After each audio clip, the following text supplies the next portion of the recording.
Ready, aim. Wait! Maybe we better begin a little earlier. Fine with George.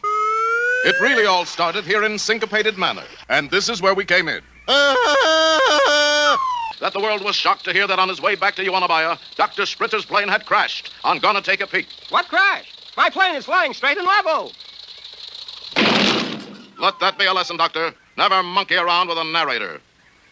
Then he hops in his plane, flies to Gonna Take a Peek, and crashes for his 2-week vacation. Just once. Couldn't I land regular?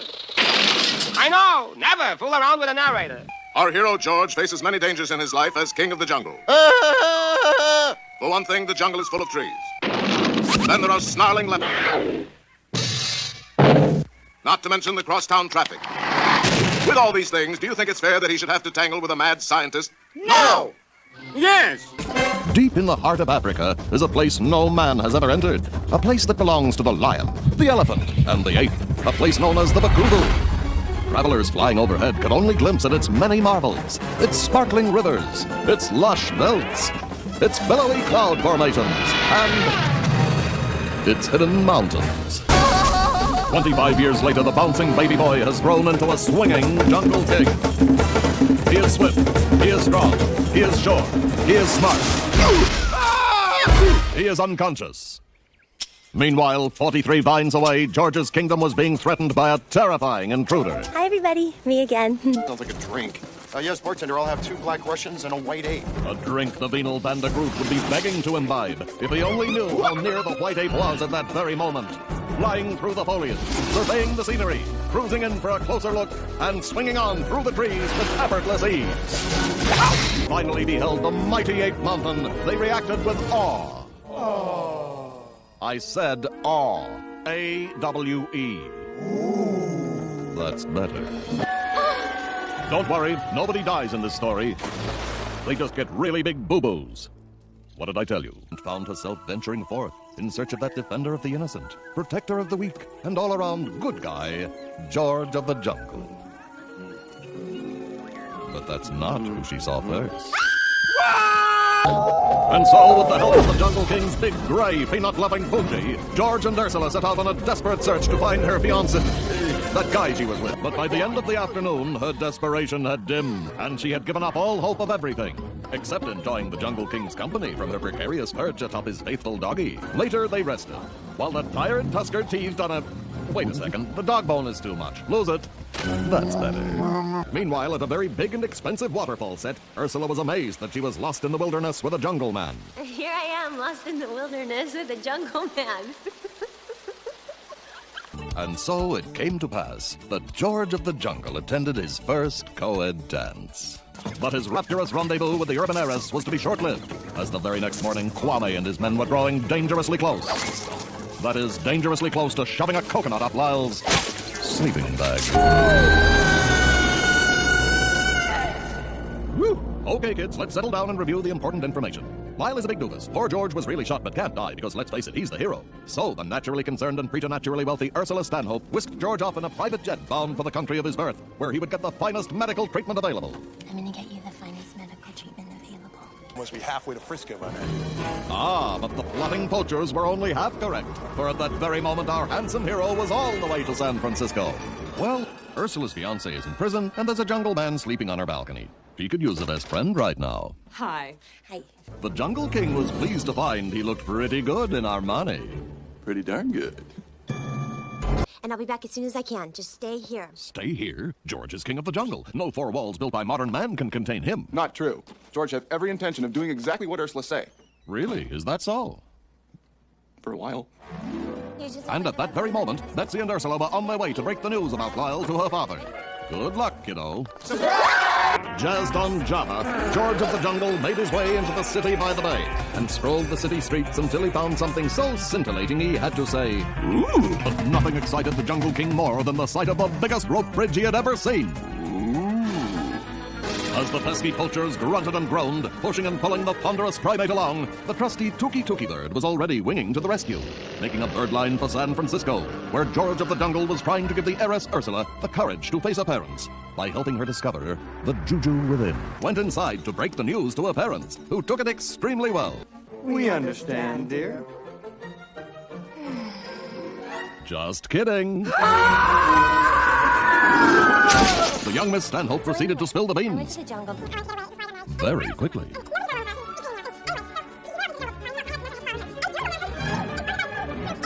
Until she got to the important part at the end, as an ape named Ape was caged in a cage, hoping to hear the Jungle King's awesome.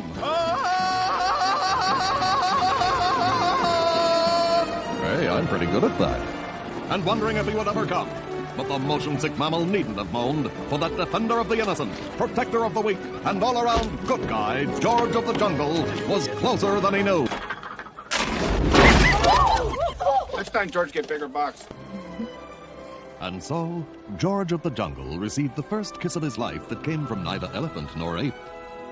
Ursula Stanhope finally got the simple wedding she had hoped for, as the San Francisco heiress and the King of the Jungle joined their hearts forever in wedded bliss. And so ends our tale of that defender of the innocent, protector of the weak, and all-around good guy, George of the Jungle.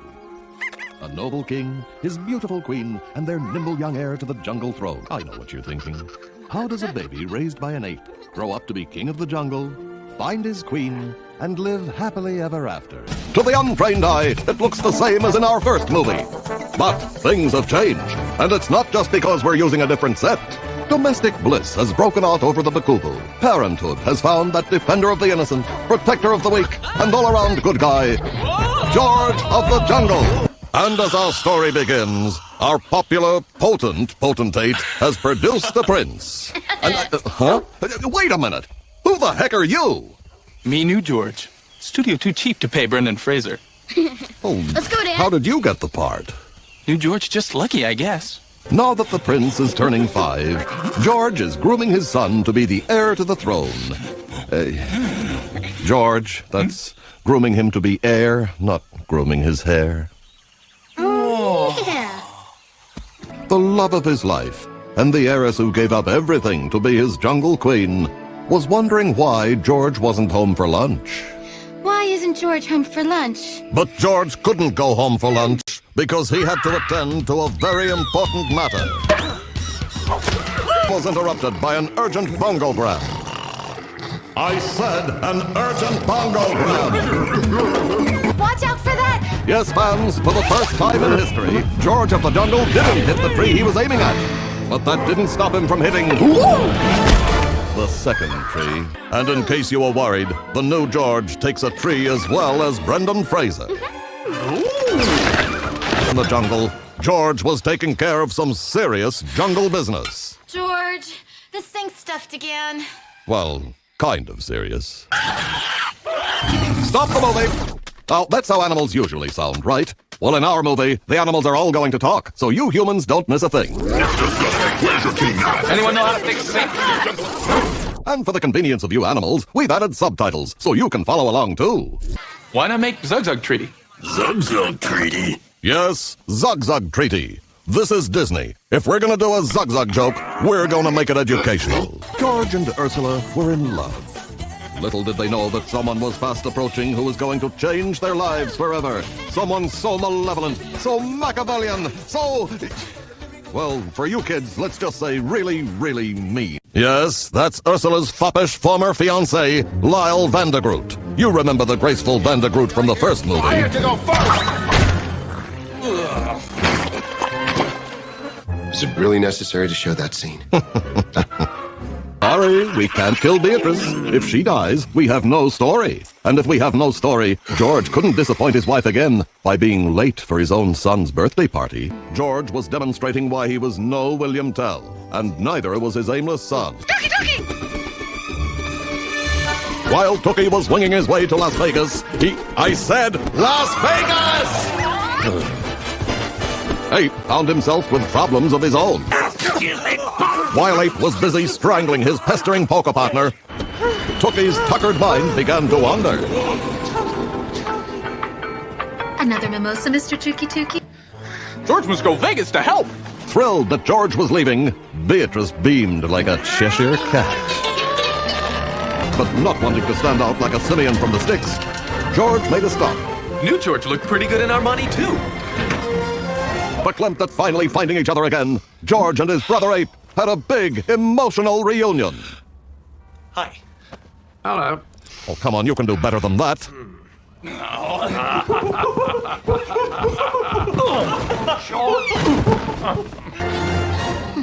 A back scratcher.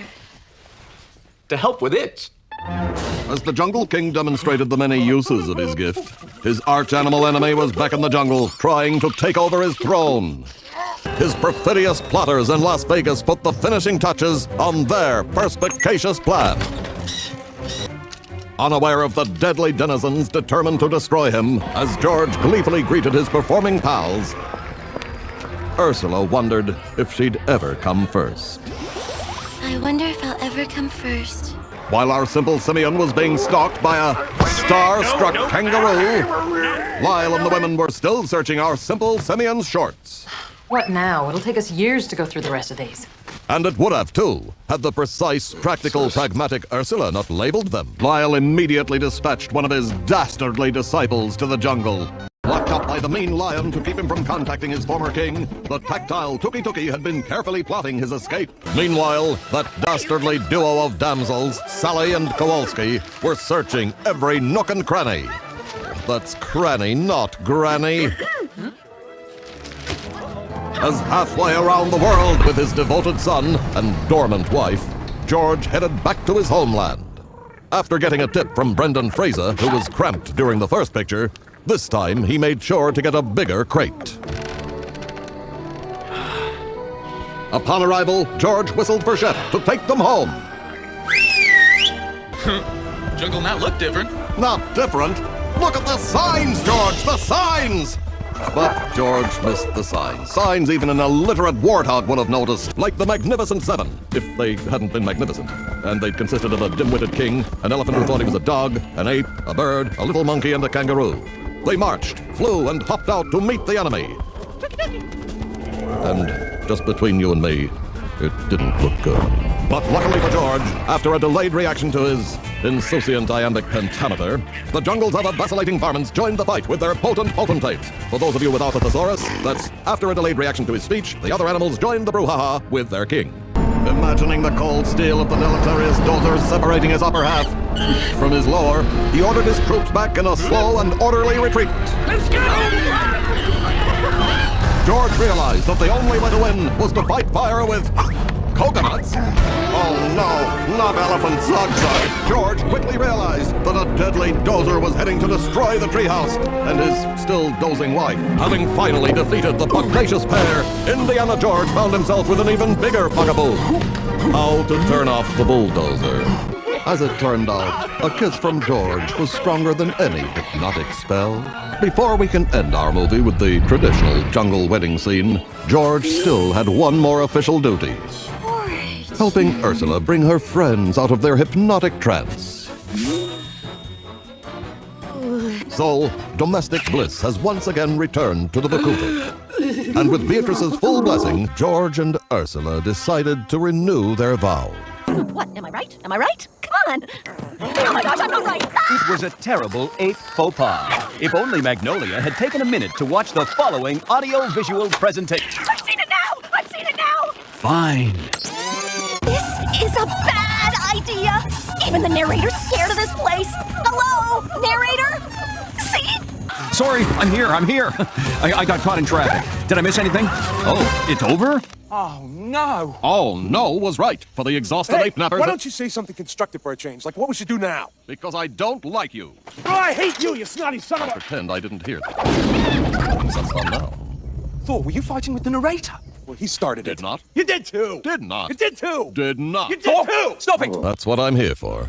We've all been wondering about that. Let's not start in, okay? I think I speak for everyone when I say this constant stream of annoying alliteration is annoying. What are you going to do about that? Huh? Huh?